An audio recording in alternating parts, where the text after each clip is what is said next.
It's Nightside with Dan Ray on WBZ, Boston's News Radio. I want to welcome back to Nightside a guy that I'm a big fan of, Matt Brown, for the Matt Brown Foundation. Matt Brown, welcome back. I have interviewed you before, and once again, you have your group running the Boston Marathon. You'll be competing in the Boston Marathon. I think most people know your story, but I want to go over it for those who don't. Welcome, Matt. How are you tonight? I'm wonderful, Dan. How are you doing? I can never underestimate what an upbeat guy you are. You had a tough break, literally and figuratively, in 2010. Was what, your second or third high school hockey game? Third varsity game. Third varsity game. And at one point, you careened into the boards, as can happen. You were going at a pretty good rate of speed, and you sustained this paralyzing spinal cord injury. People who did not have your character probably would have wanted to have just, folded up and died. You were, what, 15 years old? Yes, I was just a few months short of my 16th birthday. Okay. And I know that you had some tough times here, but real quickly, you're an incredible young guy, and I've met you and we've talked many times. How did you summon the will to just say, hey, I'm going to keep going no matter what sort of physical circumstances I'm facing? Yeah, Dan, I think it was a mixture of things. I think I realized that, dwelling on the past was just going to make things worse. I realized at 15 that I still had a long life to live, and I'd be foolish to let it waste away. And then I think the third thing is, I realized that I wasn't going to go through it alone with my family, my friends, and the complete strangers that were sending me messages letting me know that they were going to be behind me. I think when I realized that, as tough as it was going to be, and it has been tough, I realized that I wasn't going to go through it alone. And that made each day a little bit easier, a little bit better. And I realized that, I'm gonna work as hard as I can for as long as it takes, to one day get back on my feet.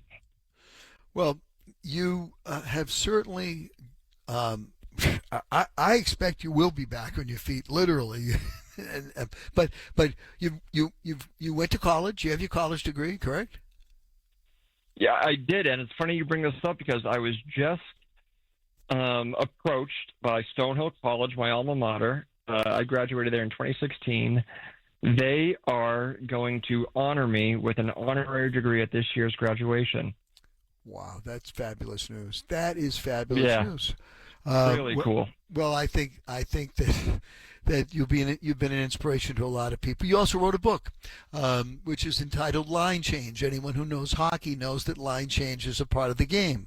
Unlike a lot of sports where you can only make substitutions during timeouts, as the game's going on, line change. That book, I'm sure, has been a success. But I want to talk about what you and your foundation will do on Marathon Day. What is the goal? How many people are involved? You will be, once again, traversing the 26.2 miles.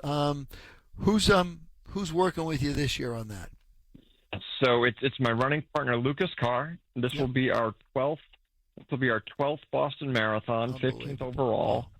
Wow. And this is going to be the sixth year that we run for the foundation, and the second year in the official charity program. And I owe, from the foundation standpoint and my own standpoint, we owe so much to Bank of America and the BAA, who have after our application went in 2 years ago, we have been in the charity program the last 2 years, and Bank of America has been so gracious with their marketing campaign this year. Lucas and I are outside on the glass in 20 by 20,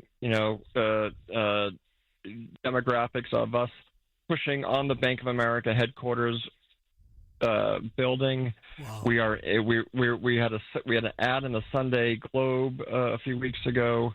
Bank of America has been unbelievable, and joining Lucas and I this year are 5 runners Dan Farrell, Dan O'Leary, Mason Jones, Matt Haley, and Joey O'Connor, who, as we know, that while the marathon is this coming Monday, they started this process months and months and months ago. And for them to dedicate their winter and early spring to run and fundraise for the foundation means so much. And what they're allowing us to do is give back to those that need it the most. And I could not be more grateful for their support and everyone's support. Okay, by the way, just give my audience very quickly a sense of who has benefited from the foundation. This foundation is not to help you, it's to help others, which to me is the most incredible part of this story. Yeah, so we launched in June of 2020, right in the middle of a pandemic, and as a 501c3 nonprofit, you rely on fundraisers and events, and for 16 months we couldn't do anything. But that support system that I had behind me was able to make its way over to the foundation, and slowly but surely we're able to give back in the form of pieces of medical equipment. We've been able to donate handicap accessible vans. We've done bathroom renovations and home renovations. And since the incorporation in 2020, we have just surpassed $600,000 in grants that we've been able to give out. Wow. And being on the other end of that with a spinal cord injury, I know how important any grant is. And so when we've been able to, to do these things for these individuals, our goal is simple. It's trying to make someone's tomorrow a little bit easier and a little bit better than their today. And that's with an overhead lift where they can get in and out of bed easier. We just did a wheelchair for someone who needed just a little bit more help getting along, and insurance denied them from their motorized wheelchair. Well, and it's been great. It's been great. Well, you've been great through it all. So real quickly, people can root for your team on Marathon Monday, but most importantly, they could support and contribute to it. So give us a way in which people are able, who are listening tonight, who might be inspired to send $5 or $50 or $500 or whatever. What's the best way people can be with you there in spirit, if not alongside you every step of the way? Absolutely. Like, the cheering is one thing. It gets us from the starting line to the finish line, especially when you need that little boost up on the hills. If any listeners are out there are able, they can visit our website and go to our Boston Marathon page, and on there is our Giving Game fundraising page. You'll see all 5 of our runners on there, and $5, $50, $500. Every bit counts. And I just want to say real quick is that I'm the one, I guess you can say the lucky one with the name on the foundation, but it's those that contribute, donate, and hear our cause and hear our mission. They are the ones that are allowing us to do what we do, and without them, it wouldn't be possible. Okay, give me the foundation so people can get to it. What is it? Absolutely. It's mattbrownfoundation.org. Perfect. Matt Brown, and that's M-A-T-T, Brown like the color, foundation.org. Matt, as always, honored to talk with you. I stand in total awe and admiration of what you have accomplished under those circumstances, and your spirit that people just heard on the radio speaks exactly what you are. It's just, and you're an incredible human being. Matt, thank you so much. We'll keep in touch. Dan, I promise. I cannot thank you enough. Have a great night. You too, pal, and a successful run. That's for sure at the Boston Marathon.